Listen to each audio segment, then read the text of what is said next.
Halo Sobat Rivato, di episode kali ini kita akan membahas mengenai saham gorengan dan apa saja ciri-ciri dari saham gorengan. Oke, langsung saja. Dalam dunia investasi, saham gorengan adalah isu yang sering dibahas oleh para investor. Nah, sebenarnya apa sih saham gorengan itu?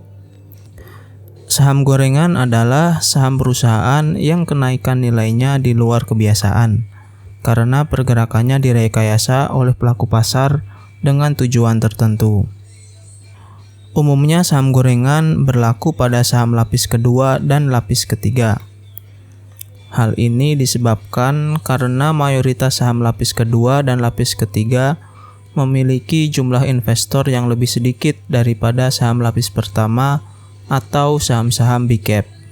Maka investor yang memiliki saham dominan di perusahaan tersebut akan lebih mudah mengontrol dan menggerakkan nilai sahamnya. Mereka ini sering disebut dengan istilah bandar.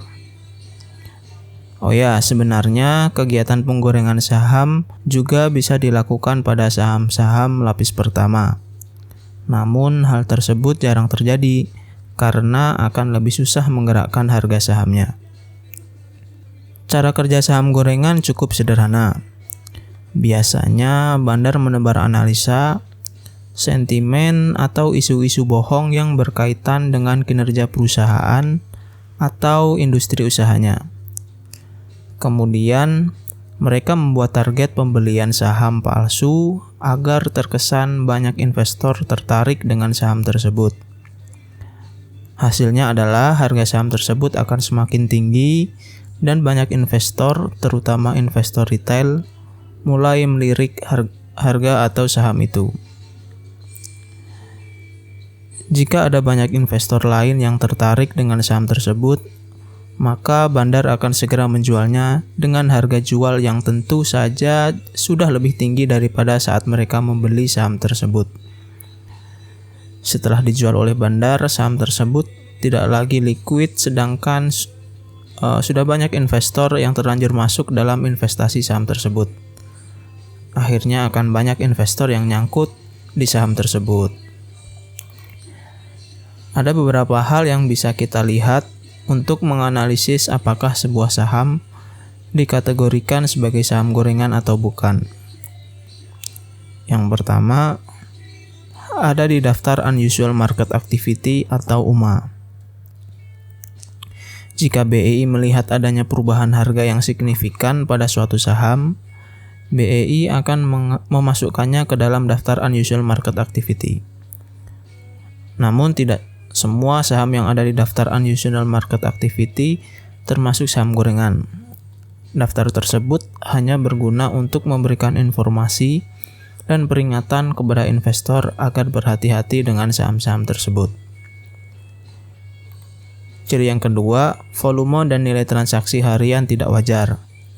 Biasanya volume dan nilai transaksi harian saham lapis kedua dan lapis ketiga lebih rendah daripada saham lapis pertama atau big cap. Maka ketika volume dan nilai transaksi harian lebih tinggi daripada saham big cap, kita perlu mencurigainya karena bisa saja saham tersebut sedang digoreng oleh bandar. Selain itu, kita juga bisa melihat dari data bid dan offer saham tersebut. Bid adalah antrian beli saham di harga rendah, sedangkan offer adalah antrian jual saham di harga tinggi.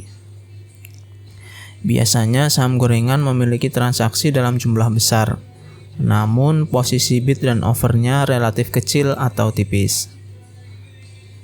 Kemudian ciri-ciri yang ketiga adalah kinerja keuangan dan informasi emiten tidak sejalan dengan kenaikan harga saham.